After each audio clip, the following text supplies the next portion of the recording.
Bonjour à toutes et à tous. Alors je voudrais aujourd'hui aborder dans le cadre de ces quelques séances sur l'autorité une approche un peu différente de ce que j'ai fait jusqu'à présent. Je rappelle le contexte général. Nous cherchons le sens profond de cette autorité dont on dit qu'elle est aujourd'hui dans le monde démocratique en crise. Jusqu'à présent, on a essayé d'identifier d'identifier le problème par une approche plutôt historique, en définissant l'autorité comme un augmentateur, ce qui permet à un pouvoir ou un argument d'avoir plus de valeur que des pouvoirs ou des arguments qui n'auraient pas d'autorité. Et donc la quête de notre réflexion, ça a été toujours d'essayer de voir d'où pouvait venir cette augmentation. Dans les modèles primordiaux, nous avions vu qu'elle pouvait venir du passé, de la nature ou du divin, avant d'identifier la possibilité, dans le monde démocratique, d'avoir une autorité qui émanerait de l'humanité elle-même.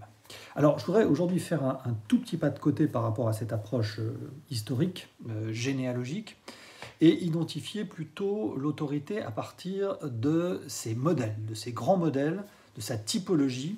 Et pour cela, j'utiliserai un livre extrêmement stimulant et intéressant qui s'appelle « La notion d'autorité » d'Alexandre Kojève, que certains d'entre vous connaissent peut-être, et qui justement tente une approche systématique, très articulée, de la notion d'autorité.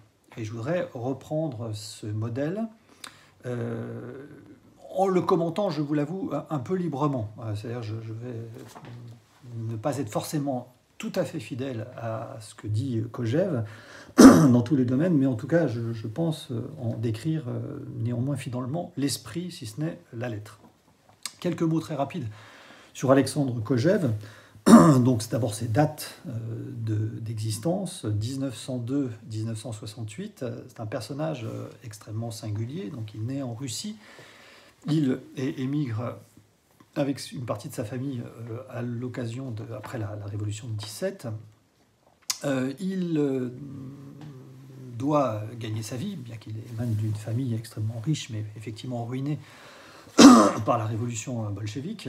Et donc, il doit travailler. Et pour travailler, il obtient un petit poste, mais vraiment extrêmement temporaire, on dirait de vacataire, à l'école des hautes études, et à l'école pratique plutôt.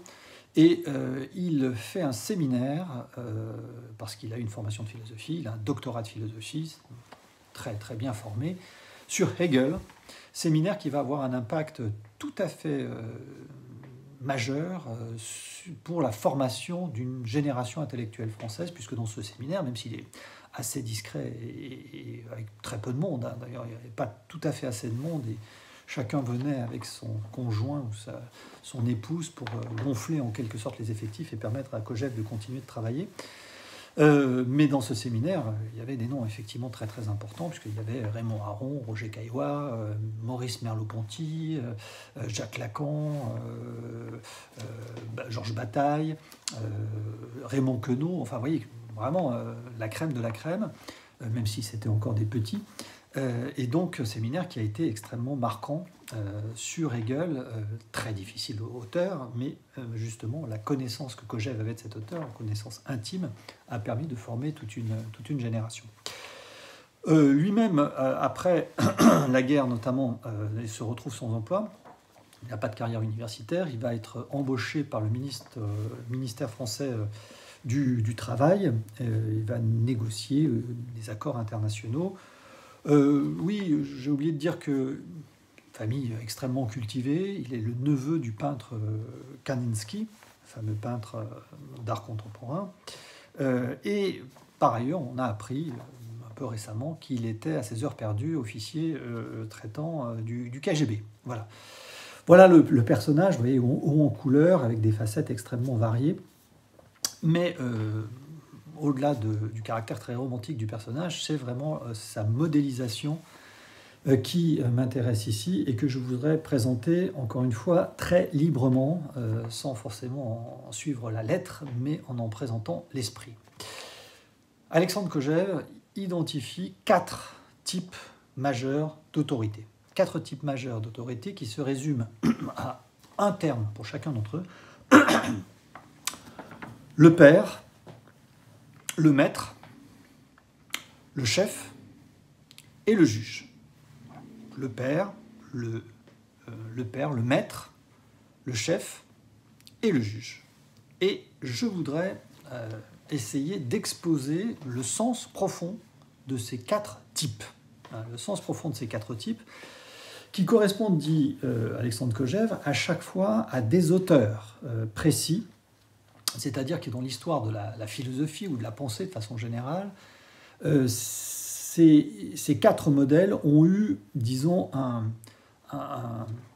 messager ou un interprète particulier qui s'est focalisé sur l'un des modèles, non pas en ignorant les autres, mais en négligeant un peu les autres. Et donc chacun de ces 4 modèles a son penseur, son groupe de penseurs type. Pour le père, c'est plutôt une école qu'un penseur, ce sont les pères de l'Église. Les pères de l'Église, donc la théologie chrétienne, qui a exploré de manière le plus approfondie l'autorité paternelle. Pour le maître, Kojève revient à ses amours, celui qui a le mieux identifié l'autorité du maître dans son rapport avec le serviteur ou l'esclave, c'est incontestablement Hegel dans la fameuse dialectique du maître et de l'esclave. Pour ce qui est du chef, selon Kojève, l'auteur emblématique, c'est Aristote, et son analyse, sur laquelle on va revenir dans un instant, de la prudence. Le chef, c'est vraiment celui qui est prudent, et Aristote est le penseur du chef. Pour ce qui est du 4e modèle, le juge, eh bien, pour Alexandre Kojève, le penseur fétiche du juge, c'est Platon. Voilà. Donc 4 modèles, 4 doctrines, 4 pensées. Je résume. Le père, les pères de l'Église, la théologie chrétienne, le maître Hegel, dialectique du maître et de l'esclave, le chef Aristote, l'analyse sur la prudence dans l'éthique à Nicomaque, et le juge Platon, notamment dans la République. Je voudrais donc reprendre ces 4 modèles, mais les reprendre en m'inspirant assez librement, en essayant de se focaliser sur les idées maîtresses de chacun de ces 4 modèles. Tout d'abord, le père. Ce qui caractérise l'autorité paternelle pour Kojève, c'est l'idée que ce père est à la fois le créateur et le pasteur. Le créateur et le pasteur, c'est-à-dire qu'il exerce l'autorité parce qu'il est l'auteur des jours et en même temps celui qui accompagne les individus, enfants, dans leur passage à l'âge adulte.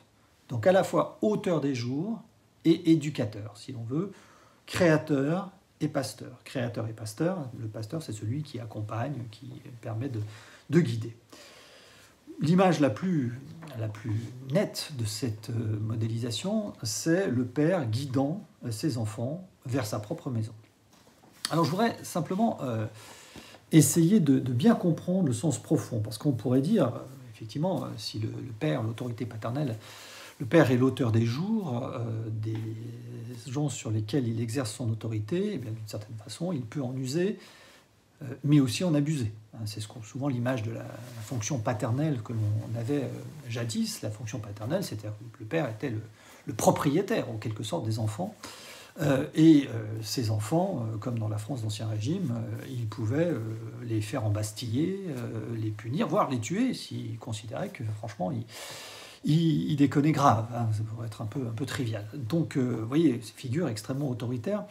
Et donc une figure violente, une figure où l'enfant est totalement soumis, est à la merci totale du père. Alors je voudrais un tout petit peu nuancer, parce que cette image, pour essayer de montrer ce qu'il y a de profond, et non pas de scandaleux forcément, dans l'image de l'autorité paternelle, telle qu'elle est présentée par Kojève. Pour cela, il faut faire un peu de théologie ou de philosophie théologique, et revenir à un problème extrêmement profond qui est un problème à laquelle toutes les théologies monothéistes sont confrontées, puisqu'elle considère que deux propositions en même temps, que Dieu, un, est un être parfait, sinon ce ne serait pas Dieu. Voilà. De ce point de vue-là, les dieux païens, qui sont des dieux extrêmement vaniteux, hésitants, violents, colériques, représentent pour la théologie chrétienne et les théologies monothéistes de façon générale une image totalement délirante de Dieu, puisque si Dieu existe, il est un et parfait. Voilà. Sinon, pas la peine de parler de Dieu. Première proposition, Dieu est parfait. Et deuxième proposition, Dieu est créateur du monde. Voilà. Deux propositions essentielles du monothéisme. Dieu a créé le monde et il est parfait. Simplement, ces deux propositions sont, quand on y réfléchit un tout petit peu, contradictoires.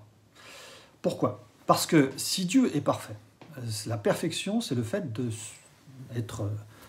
se suffire à soi-même, d'être sans aucun manque, sans aucune espèce de défaut, de défaillance. Et si Dieu est parfait, la question qui se pose, c'est pourquoi il a éprouvé le besoin de créer quelque chose à l'extérieur de lui qui inévitablement n'est pas parfait. Donc pourquoi un être parfait, Dieu, aurait-il créé un monde manifestement imparfait ?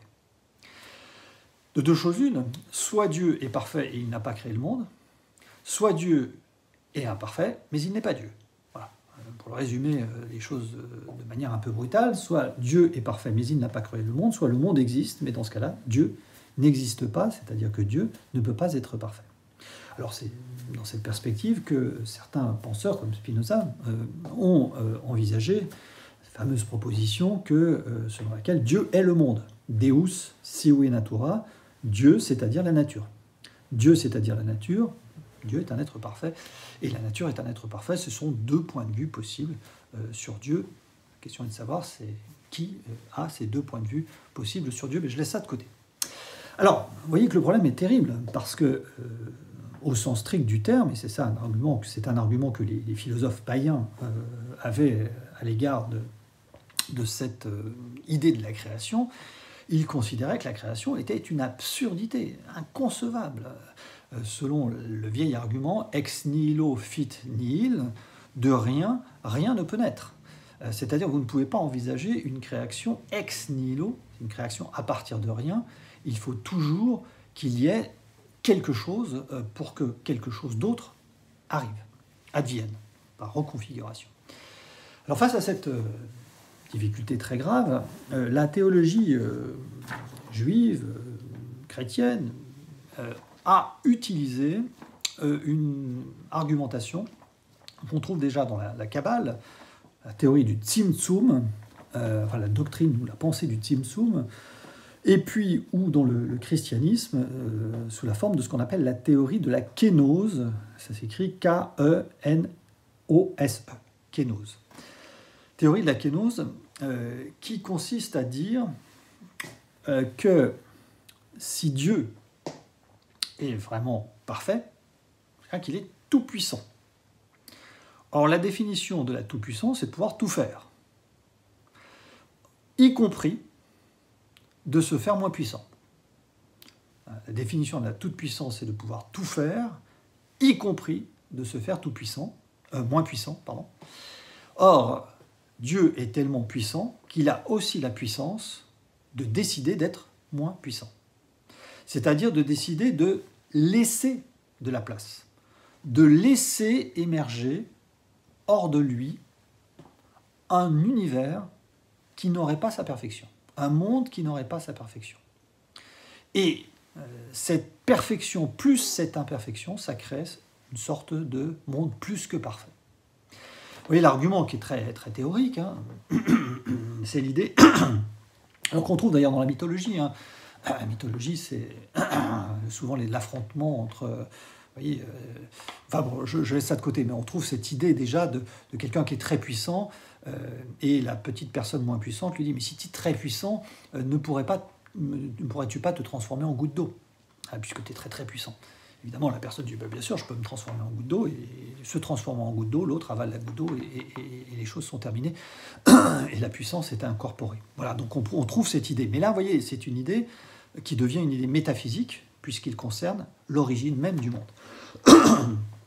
Alors, voyez, je cite cet argument de la kénose dans l'épître de Paul aux Philippiens, 2,6, qui l'exprime parfaitement clairement.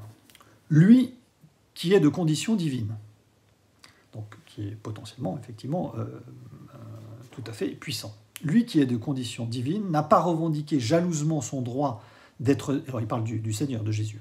N'a pas revendiqué jalousement son droit d'être traité comme l'égal de Dieu, mais il s'est dépouillé. En grec, c'est ekéosen. Ekéosen, vous voyez ce qui va donner kénose. Kénose, c'est le dépouillement. Lui, donc Jésus, qui est de condition divine, n'a pas revendiqué jalousement son droit d'être traité comme l'égal de Dieu, mais il s'est dépouillé lui-même, prenant condition d'esclave, devenant semblable aux hommes, s'étant comporté comme un homme, il s'humilia plus encore, obéissant jusqu'à la mort, et à la mort sur une croix. Donc vous avez ici, à travers le christianisme, l'image d'un Dieu qui, au lieu d'affirmer haut et fort sa toute-puissance, se rend impuissant en apparaissant d'abord sous la forme de la vulnérabilité absolue du petit enfant, c'est le petit enfant Jésus, donc qu'est-ce qu'il y a de plus vulnérable, de plus faible au monde que ce petit enfant? Mais non seulement il apparaît sous la forme de ce petit enfant, de ce Dieu qui se fait enfant, mais en plus il est un Dieu qui meurt, et qui meurt dans une passion sur la croix, et donc qui est l'image même de l'impuissance. Donc Dieu est tellement puissant qu'il peut se faire tout puissant. Alors, que signifie cette idée par rapport à la question de l'autorité? Alors, c'est une idée qu'on peut décliner de manière extrêmement intéressante sur effectivement ce qui ferait, alors non plus l'autorité paternelle, les temps ont changé, mais ce qu'on appelle l'autorité parentale. Transposons l'affaire, laïcisons la chose et appliquons-la au registre de la famille.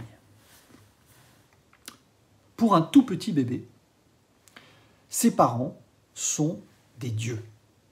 Sont des dieux absolus, c'est-à-dire ceux dont, d'abord, les créateurs, potentiellement, même si c'est plus compliqué que ça, potentiellement des maîtres du monde qui gèrent absolument tout, et la tâche des parents est d'une responsabilité totale de protection.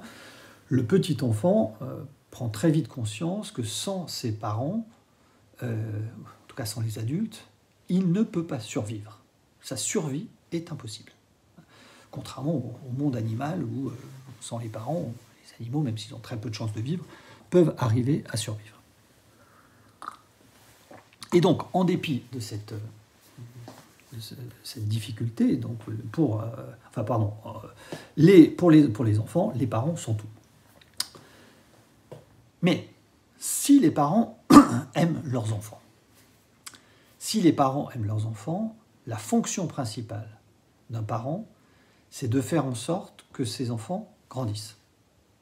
C'est-à-dire que, au fur et à mesure que l'enfant grandit, le parent doit rapetisser, doit laisser de la place. Et ça, c'est très difficile pour un parent, parce qu'on a toujours le sentiment que nos enfants, même s'ils ont 40 ans, on a encore envie de s'occuper d'eux, de leur faire à manger, de leur dire ce qu'il faut faire, etc. C'est très très difficile, mais c'est ça, la logique éducative, c'est plus les enfants grandissent, plus le parent se rétrécit. Évidemment, il reste toujours là, il est toujours présent, il ne disparaît pas. Mais la tâche de l'éducateur, c'est de faire grandir.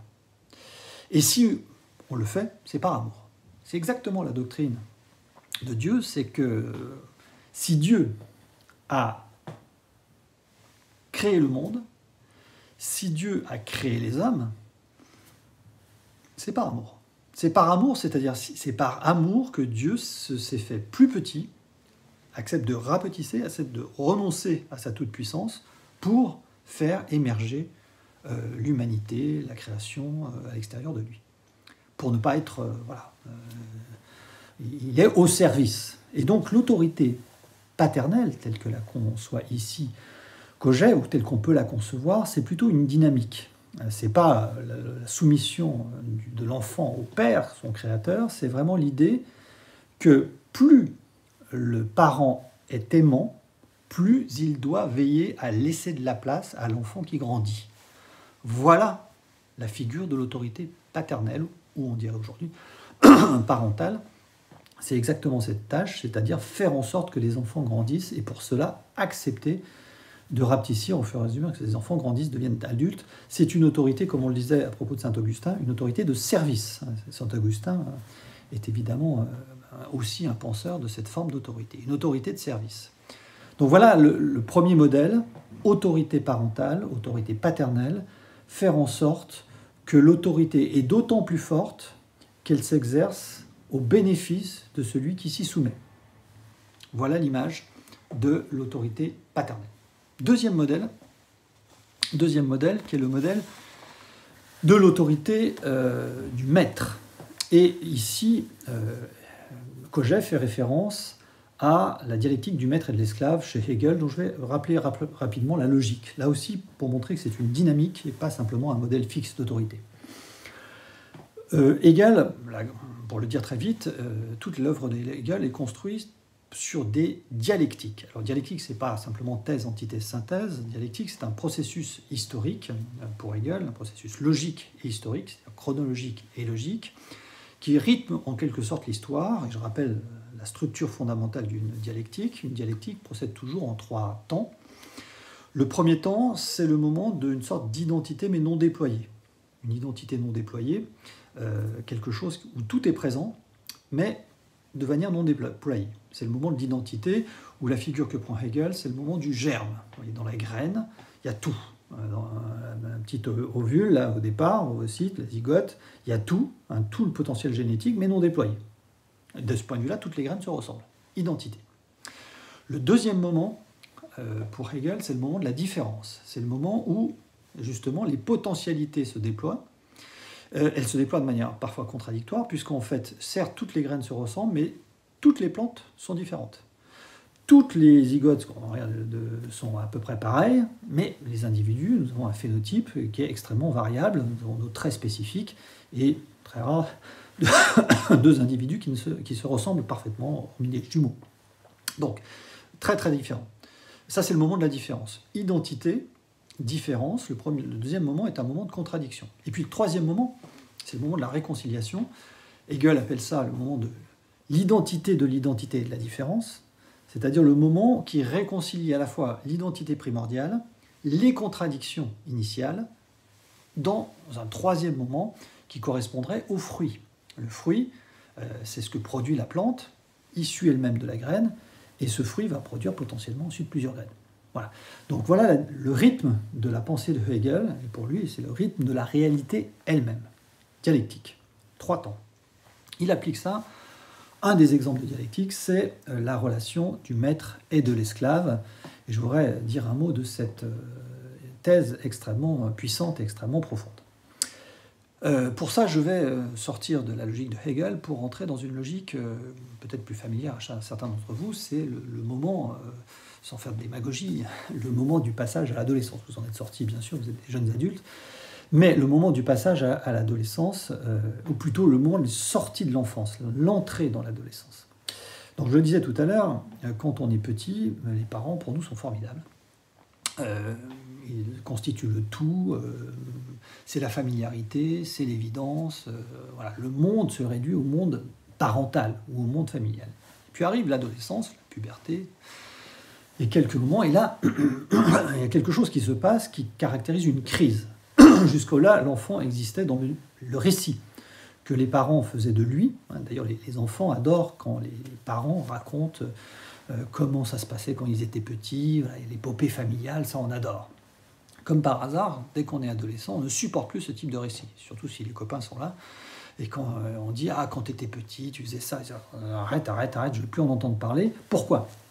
Parce que pour grandir, l'adolescent a besoin de raconter sa propre histoire, d'être l'auteur de sa propre histoire. Et pour être l'auteur de sa propre histoire, ça passe inévitablement par la conflictualisation, l'entrée en guerre avec l'histoire que racontent les parents. C'est le moment de la crise de l'adolescence, conflit de génération, tout à fait normal, même bénéfique. Il faut à un moment donné que les enfants, pour grandir, considèrent que leurs parents sont des vieux cons. Voilà, c'est un peu la logique naturel des choses. Les parents doivent être des vieux cons, et donc il faut construire sa propre histoire à l'extérieur du monde de la famille. C'est ça, la condition. Simplement, on ne peut pas construire son histoire tout seul. Et il faut trouver des alliés pour construire son histoire. Ce pourquoi, au moment de l'adolescence, la bande de potes, les copains, les copines, vont devenir des éléments essentiels dans la construction de sa propre histoire. Donc on arrive en 6e, dans la cour de récréation, et là, chacun est en train de dire « je veux raconter ma propre histoire et je vais te raconter ma propre histoire. Je vais te raconter et tu vas m'aider à construire mon histoire. » Mais évidemment, tout le monde arrive avec cette prétention que Hegel appelle la prétention à la reconnaissance. Je veux être reconnu, je veux qu'on reconnaisse mon identité, je veux construire mon identité. Et là, va se produire ce qui Hegel appelle une lutte.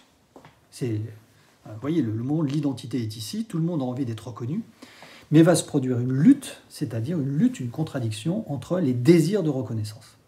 Est-ce que je veux être reconnu plus que toi? Qui va plus me reconnaître? Est-ce que moi je vais te reconnaître ou est-ce que tu vas me reconnaître? Voilà la lutte qui arrive dans la cour de récréation de 6e.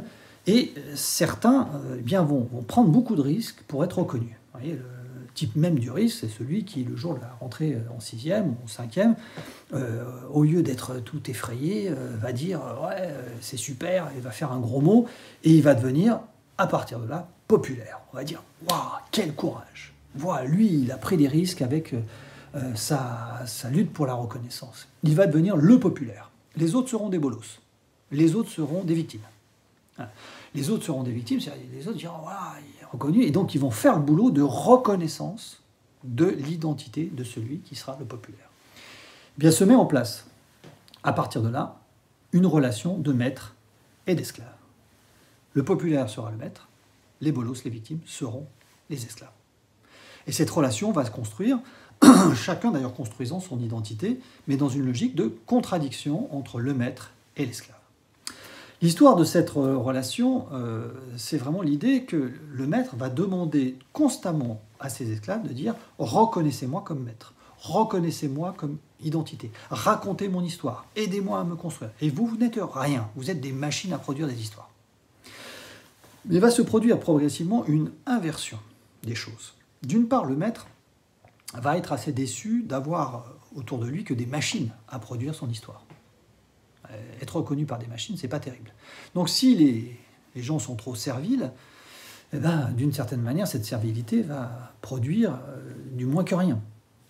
Mais deuxièmement, du côté des victimes, elles vont très vite s'apercevoir, des bolosses, elles vont très vite s'apercevoir que le maître a besoin d'elles. Et que l'identité du maître dépend intégralement de la manière dont elles le reconnaissent. Et donc, ces victimes vont progressivement prendre le pouvoir sur le maître. Ce qui fait que la relation maître-esclave va progressivement s'inverser. Alors que la victime avait besoin du maître pour le reconnaître, pour se construire, eh bien, progressivement, c'est le maître qui va avoir besoin des victimes pour être reconnu, et à partir de là, il va devenir dépendant des victimes. Ce qui fait que souvent dans les relations de cet âge-là, vous avez toujours cette logique entre les gens très très populaires et puis les autres. Et puis les choses évoluent. Alors c'est parfois très pénible, très douloureux, parce que voilà, on est humilié, on est triste, on est écarté, on est discriminé. Enfin, c'est des relations qui sont très très violentes, vécues de manière extrêmement dure, parce que chacun joue son identité dans cette affaire. Mais au bout du compte, les choses s'harmonisent.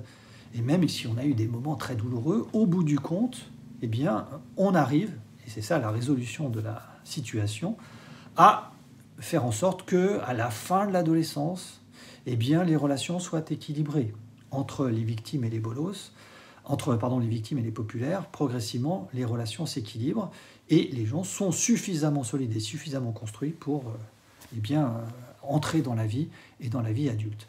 Donc voilà la deuxième forme d'autorité, maître-esclave. Là encore, vous voyez bien que c'est une dynamique. Le maître, effectivement, prend tous les risques pour être reconnu.